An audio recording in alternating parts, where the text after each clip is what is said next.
Hi hello ಎಲ್ರಿಗೂ ನಮಸ್ಕಾರ. ಉತ್ತರ ಕರ್ನಾಟಕ ರೆಸಿಪೀಸ್ ಆ್ಯಂಡ್ ಲಾಗ್ಸ್ ಚಾನಲ್ಗೆ ಸ್ವಾಗತ. ಇವತ್ತಿನ ವಿಡಿಯೋ ಒಳಗ್ರಿ ಬಿಜಾಪುರದ ಬಿಸಿ ಬಿಸಿ ಬಿಳಿಜೋಳ ರೊಟ್ಟಿಯನ್ನು ಯಾವ ರೀತಿ ಮಾಡಬೇಕಂತ ನೋಡ್ಕೊಂಬರೋಣ ಬರ್ರಿ.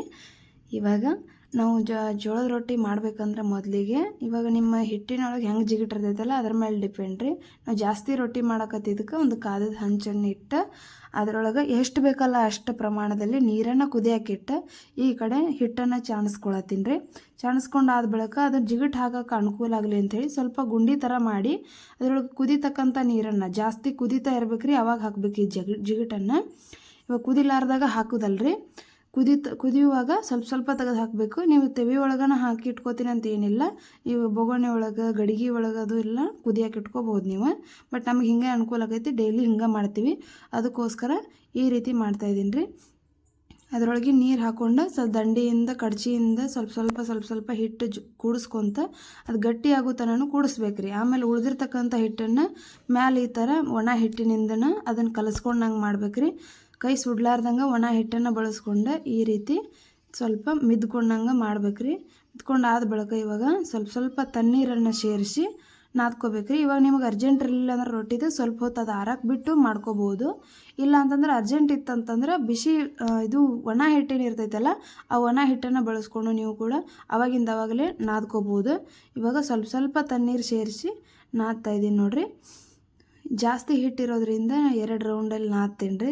ಸ್ವಲ್ಪನ ನಾವು ಕೊಮ್ಮಣಿಗೆ ಇಟ್ಕೋತಿದ್ವಿ, ಬಟ್ ವಿಡಿಯೋ ಮಾಡೋಕ್ಕೆ ಆಗಂಗಿಲ್ಲ, ಜಾಸ್ತಿ ಚೆನ್ನಾಗಿ ಕ್ಲಿಯರಾಗಿ ಕಾಣಂಗಿಲ್ಲ ಅಂತ ಹೇಳ್ಬಿಟ್ಟು ಈ ಪರ್ಶಿ ಮೇಲೆ ಮಾಡತ್ತಿದ್ರಿ. ಬೀಳಾರ್ದಂಗೆಲ್ಲ ನಾದಬೇಕಲ್ಲ, ಅದಕ್ಕೋಸ್ಕರ 2 ರೌಂಡಲ್ಲಿ ನಾದ್ತಾಯಿದ್ವಿ. ಸ್ವಲ್ಪ ಹಿಟ್ಟಿತ್ತು ಅಂತಂದ್ರೆ ನೀವು ಒಂದೇ ರೌಂಡ್ ಒಳಗೂ ನಾದ್ಕೋಬೋದು. ಈ ರೀತಿ 2 ಆಯಿತು. ಇವಾಗ ಉಳಿದಿರ್ತಕ್ಕಂಥ ಹಿಟ್ಟನ್ನು ಅದಕ್ಕೆ ಮೆತ್ಕೊಂಡಿರ್ತಕ್ಕಂಥ ಹಿಟ್ಟನ್ನೆಲ್ಲ ನೀಟಾಗಿ ತಗೋಬೇಕ್ರಿ ಫಸ್ಟಿಗೆ. ಇವಾಗ ನೋಡಿರಿ, ಇದಕ್ಕೂ ಸ್ವಲ್ಪ ನೀರು ಹಾಕ್ಕೊಂಡು ನಾದ್ಕೋಬೇಕು ನೀಟಾಗಿ. ಎಲ್ಲನೂ ಇಲ್ಲಿ ಹಿಟ್ಟು ಬೀಳಾರ್ದಂಗೆ ಕರೆಕ್ಟಾಗಿ ನಾದ್ಕೋಬೇಕ್ರಿ. ನಾದ್ಕೊಂಡಾದ ಬಳಿಕ ಇದನ್ನು ಎಲ್ಲನೂ ಕೂಡಿ ಒಂದು ಸೈಡ್ ಇಟ್ಟು ಅದಕ್ಕೆ ಹಿಟ್ಟೇನು ಮೆತ್ಕೊಂಡಿರ್ತೈತಲ್ಲ ಅದನ್ನು ಕಡ್ಚಿ ಸಹಾಯದಿಂದ ನೀವು ತಕ್ಕೋಬೇಕ್ರಿ ಕೆಳಗಡೆ ಬೀಳಾರ್ದಂಗೆ. ಯಾಕಂತಂದ್ರೆ ಹಿಟ್ಟು ವೇಸ್ಟ್ ಆಗಬಾರ್ದಲ್ರಿ, ಅದಕ್ಕೋಸ್ಕರ.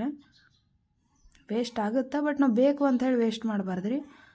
ಅದಕ್ಕೆ ಈ ರೀತಿ ಇದನ್ನೆಲ್ಲನೂ ಕೂಡ ಕೆದರ್ಕೊಂಡು ಆಮೇಲೆ ಅದೇನು ರೌಂಡ್ ಮಾಡಿ ಇಟ್ಟಿದ್ವಲ್ಲ ಅದರೊಳಗೆ ಮತ್ತೆ ಸೇರಿಸ್ಕೊಂಡು ಇದನ್ನು ನಾದಬೇಕ್ರಿ.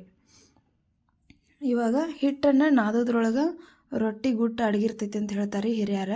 ಅದಕ್ಕೋಸ್ಕರ ಹಿಟ್ಟು ನಾದೋದ್ರೊಳಗೆ ಒಂದು ಸ್ವಲ್ಪ ಮಿಸ್ಟೇಕ್ ಮಾಡಿದ್ರಿ ಅಂತಂದ್ರೆ ಅದು ರೊಟ್ಟಿ ಚೆನ್ನಾಗಿ ಬರಂಗಿಲ್ಲ ರೀ. ಅದಕ್ಕೋಸ್ಕರ ಚೆನ್ನಾಗಿ ಹದ ಬರುವಂಗೆ ಈ ಹಿಟ್ಟನ್ನು ನಾದ್ಕೋಬೇಕ್ರಿ. ಇವಾಗ ಜಾಸ್ತಿ ಹಿಟ್ಟಿರೋದ್ರಿಂದ ಇದನ್ನು ಗಟ್ಟಿಯಾಗಿ ನಾದೀವ್ರಿ. ಯಾಕಂತಂದ್ರೆ ಇವಾಗ ಅಳಸಾಗಿಬಿಡ್ತೈತೆ ರೀ, ನಮ್ಗೆ ಬಿಜಾಪುರ ಕಡೆ ಬಿಸಿಲು ಬಾಡ್ರಿ, ಅದಕ್ಕೋಸ್ಕರ ಇದು ಅಳ್ಳಕಾಗಿಬಿಡ್ತೈತಿ. ಅದಕ್ಕೋಸ್ಕರ ಫಸ್ಟಿಗೆ ಗಟ್ಟಿಯಾಗಿ ನಾದಿ ಅದರಂದು ಒಂದು ಸಣ್ಣ ಭಾಗವನ್ನು ತೊಗೊಂಡು ಸ್ವಲ್ಪ ನೀರು ಹಚ್ಚಿ ಸ್ವಲ್ಪ ಮೆತ್ತಗೆ ಮಾಡ್ಕೋಬೇಕ್ರಿ. ಎಲ್ಲನೂ ಮೆತ್ತಗೆ ಮಾಡ್ಕೊಳ್ಳಲ್ರಿ. ಒಂದು ಗಟ್ಟಿಯಾಗಿರ್ತಕ್ಕಂಥ ಒಂದು ಸ್ವಲ್ಪ ಹಿಟ್ಟು, ಆಮೇಲೆ ಸ್ವಲ್ಪ ಹಿಟ್ಟನ್ನು ನಾವು ಮೆತ್ತಗೆ ಮಾಡ್ಕೋಬೇಕು, ಎಷ್ಟು ಬೇಕು ಅಷ್ಟು. ಆ ಹಿಟ್ಟನ್ನು ನಾವು ರೊಟ್ಟಿ ಮಾಡೋದಕ್ಕೆ ಖಾಲಿ ಮಾಡೋದು ಒಂದು ಸಮಯದೊಳಗೆ ಅದು ಉಳಿದಿರ್ತಕ್ಕಂಥ ಹಿಟ್ಟು ತಾನೇ ಅಳಸಾಗಿರ್ತೈತಿ ರೀ. ಅದನ್ನು ಅಳಸು ಮಾಡ್ಕೊಳ್ಳುವಂಥ ಅವಶ್ಯಕತೆ ಇರೋಂಗಿಲ್ಲ. ಇವಾಗ ರೊಟ್ಟಿ ಮಾಡೋಣ ಬರ್ರಿ, ಸ್ಟಾರ್ಟ್ ಮಾಡತ್ತೀವಿ ನೋಡ್ರಿ. ಫಸ್ಟಿಗೆ ಬಡದು ಯಾವ ರೀತಿ ರೊಟ್ಟಿ ಮಾಡ್ಬೇಕಂತ ಹೇಳಿ ತಿಳಿಸ್ಕೊಡ್ತೀವಿ.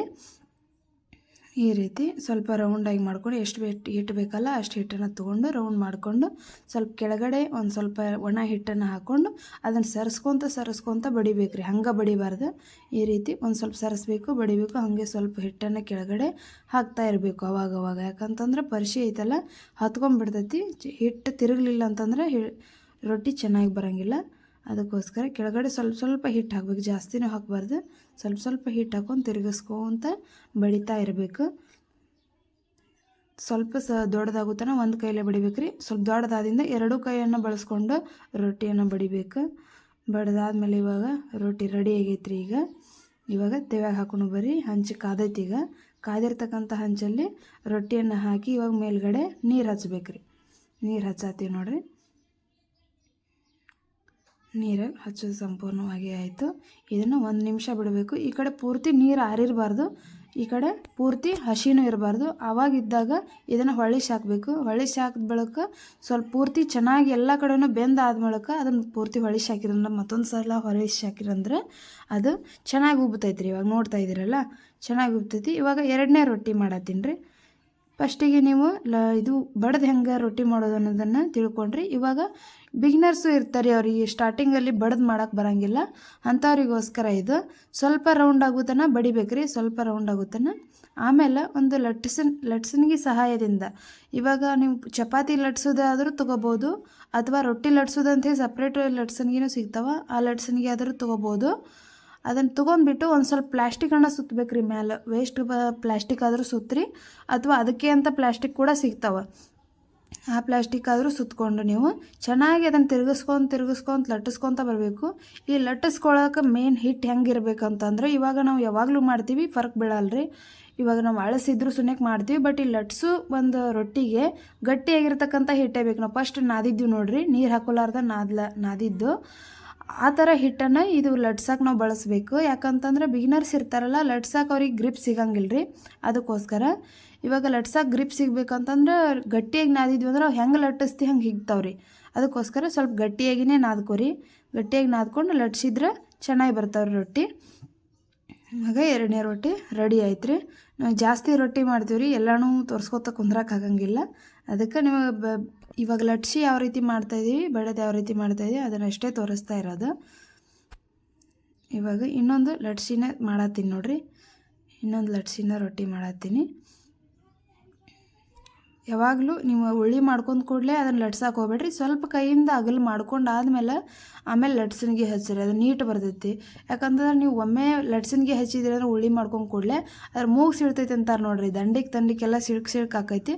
ಆ ಥರ ಸಿಳ್ಕ್ ಆಗಬಾರ್ದು ಅಂತಂದ್ರೆ ಸ್ವಲ್ಪ ಫಸ್ಟಿಗೆ ಕೈಯಿಂದ ನೀಟಾಗಿ ಬಡೀರಿ. ಅದನ್ನು ದಂಡಿಗೆ ಅದು ಎಲ್ಲ ಇನ್ನೊಂದು ಕೈ ಹಚ್ಚಿ ಒಂದು ಕೈಯಲ್ಲೇ ಬಡೀರಿ. ಆಮೇಲೆ ಲಟ್ಸನ್ಗಿಂದ ಲಟ್ಸಿದ್ರಿ ಅಂದ್ರೆ ಈ ಥರ ರೌಂಡಾಗಿ ಬರ್ತೈತ್ರಿ ರೊಟ್ಟಿ.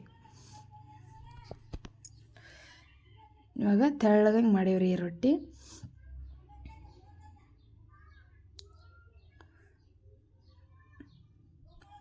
ನೀವು ಎಷ್ಟು ಹಿಗ್ಗಿಸ್ತೀರ ಅಷ್ಟು ಹಿಗ್ತೈತಿರಿ ಅದು ಲಟ್ಸಕ್ಕೆ. ಬಟ್ ನೀಟಾಗಿ ಅಲ್ಲಿ ಲಟ್ಸೋದ್ರೊಳಗೂ ಕೂಡ ಒಂದು ಟ್ರಿಕ್ಸ್ ಇರ್ತಾವೆ, ಆ ಟ್ರಿಕ್ಸನ್ನು ಯೂಸ್ ಮಾಡ್ಕೊಂಡು ನೀವು ಲಟ್ಟಿಸ್ಬೇಕು.